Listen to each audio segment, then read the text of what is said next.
Again, introduction. Sherby Thomas and Antero Graham will be your presenters for this presentation. The focus of our research is on the growth mindset. And Sherby, you want to tell them about what is the growth mindset?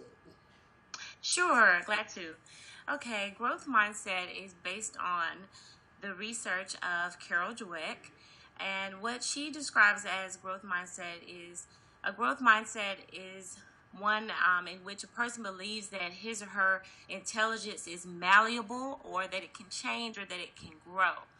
And what that looks like with a student is a student with a growth mindset, they tend to embrace challenges, they persist in the face of obstacles, they see effort as a study of strategies and a way to learn. They have perseverance and good old fashioned grit. Um, Converse to a growth mindset is a fixed mindset, though, and that is one in which a person believes that their intelligence is fixed, that it cannot be changed. Students with a fixed mindset, they like to just look smart instead of just being smart. They prefer to succeed at easy tasks. They quit when obstacles arise. They see if they have to put forth more effort, that they feel that that means that they have low ability or they're not as smart as they should be if they have to work harder at something. And a lot of times a student with a fixed mindset is threatened by the success of others. Awesome, awesome. And again, I think we both find this in our school environments. You over in Henry County and me over here in Rockdale.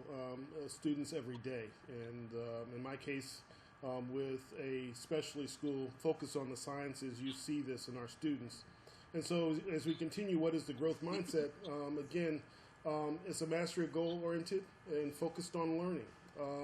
The research conducted by DeWitt was determined approximately 45% of the young adolescents had a fixed mindset. That was kind of interesting as we went through this article.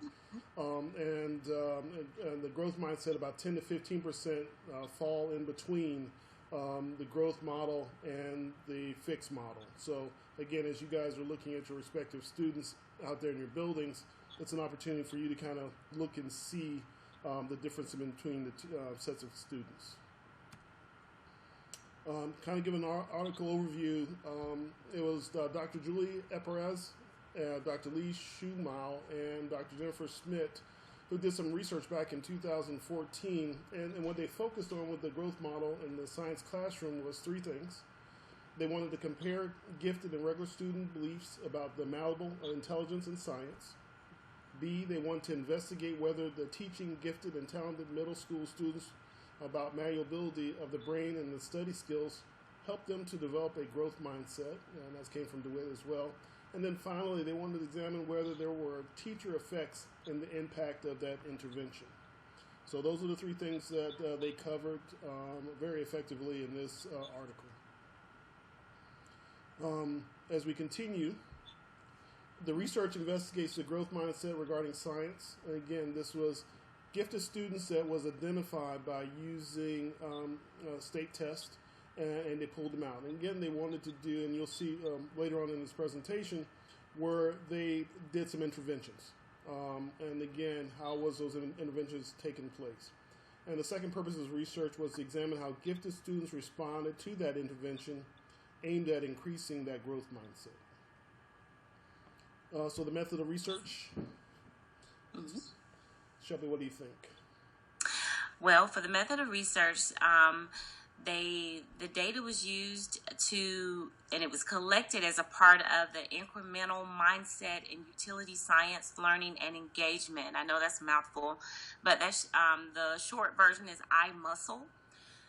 That's a project in which it was a quasi-experimental study that was designed to test the impact of targeted treatments on male and female students in a science classroom. So pretty much what they did, they used this program to measure the growth mindsets of students that were in regular 7th grade science classrooms. Very good. And when you look at the setting of the research, it was done 2011-2012 school year. Students from all seventh grade classes in two different middle schools within the district was used as a group. They went on and had a control group and then a focus group in which they worked with. As we looked at participants, there was 380 seventh grade students. The sample was very unique. It had the sample of, it was 45% male, 55% female. It gave the sample, which you guys can see, of their nationalities. 61% of the students were eligible for free and reduced lunch. And then 80 students of the sample of that 380 had been identified as gifted and talented by their respective school districts based on some standardized scores. So again, as you go through this article with us, what you'll find is that some similarities within any building that you guys are operating is, does an intervention work? And what we found, and you'll see in this, is that they found that when you educated that child on the possibilities and that they are smart, but here's why you're smart, they accepted it. They ran with it. And so you'll see some changes as we kind of continue through. Sherry, what the study implementation, I believe they said was enrolled in a science class. Yes. Yes, they were enrolled in science classes, but the gifted students were enrolled in regular science classes, but they received some pull-out services for gifted. And the gifted students, some of the gifted students, 21.25% of them, were also enrolled in an after-school program that was sponsored by the National Consortium for Specialized Secondary Schools of Mathematics, Science, and Technology. So about a third of the gifted students received extra education or extra services in the specific areas of math and science. And then I guess we'll go ahead and do analysis. Please. As far as the analysis, the students in 7 classrooms, out of all of the 7th grade students, 380 7th grade students, 7 of the classrooms received the mindset treatment. And what that looked like, we'll talk about that some more in the procedure.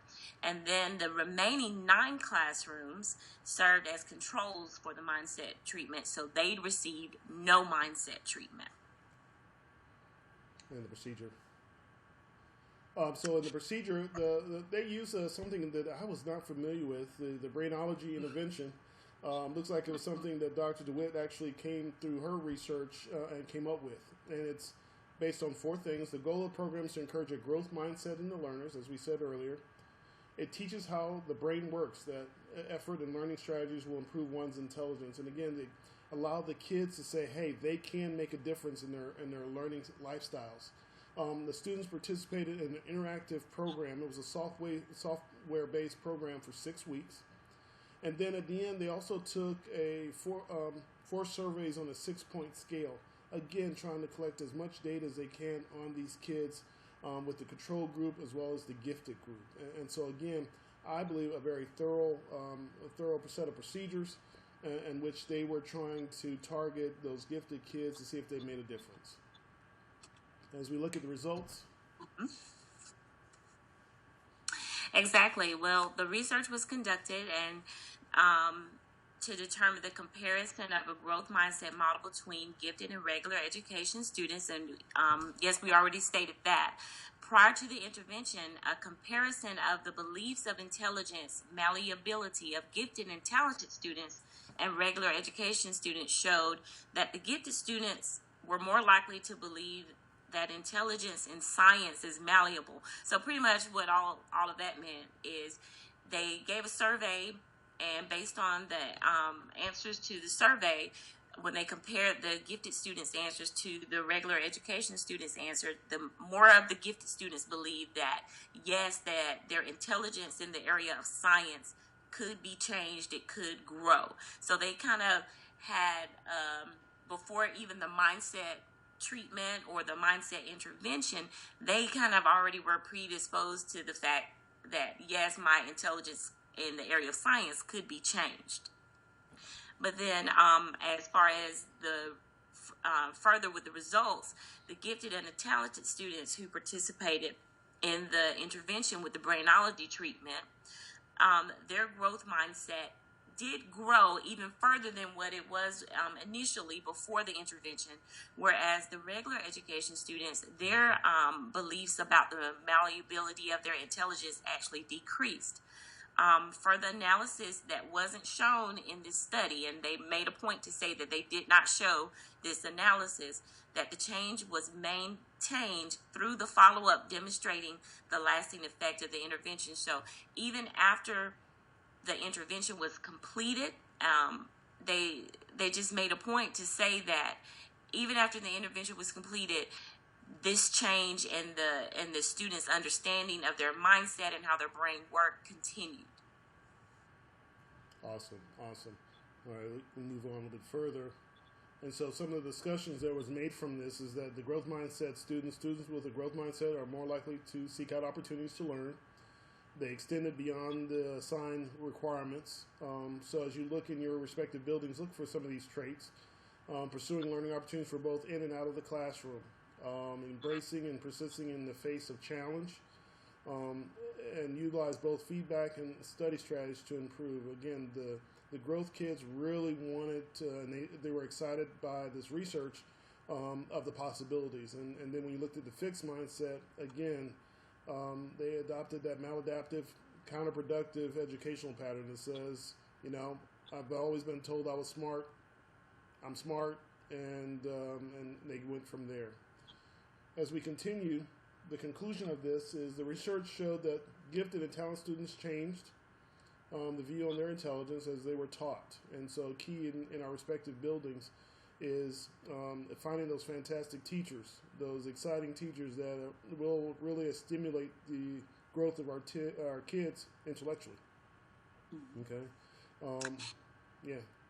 I was just going to say also, with the implementation of CCRPI, with a lot of schools paying attention to that, there's been a big push to implement a lot of this information into our buildings. So growth mindset, I know in my building and in my district, that is part of the culture of our schools now, where we teach these things, and there's specific language and verbiage that we use that goes along with growth mindset. So one main thing that if I'd like to just give as a takeaway, that's the power of the word yet. So when a student says that they can't, we always put yet on the end. So it gives that student, it's not necessarily hope, but helps them to understand that if I continue to give effort, if I continue to try, that I may not be able to do this now, but I'm growing and I'm getting better. I just don't have it yet. That's fantastic. We're gonna steal that over in Rockdale County, I think. Okay. So again, when we looked at future research, this study did not directly address the underachievement, the perfectionism, and the helplessness oriented that may undermine gifted students' realization of their potential. It also it focused on a likely factor underpinning those maladaptive patterns. It was interesting, and both Sherby and I was talking about future studies are needed to connect these constructs with mindset. And you're right, with CCRPI, I believe, again, I'm coming with a building that I manage that we have not done well regarding CCRPI, but over this past milestone test, my kids have actually shown some tremendous growth, and that's been very key for us. And again, maintaining that. I'm not sure. I'm sure the same thing over in Henry County. Exactly. Here's the works that we cited. If you guys, as you review our presentation, if our classmates have any questions regarding the growth mindset, please reach out to us. I think this was an interesting journey, both for Sherby and I, and we'll conclude the presentation at this time. Thank you.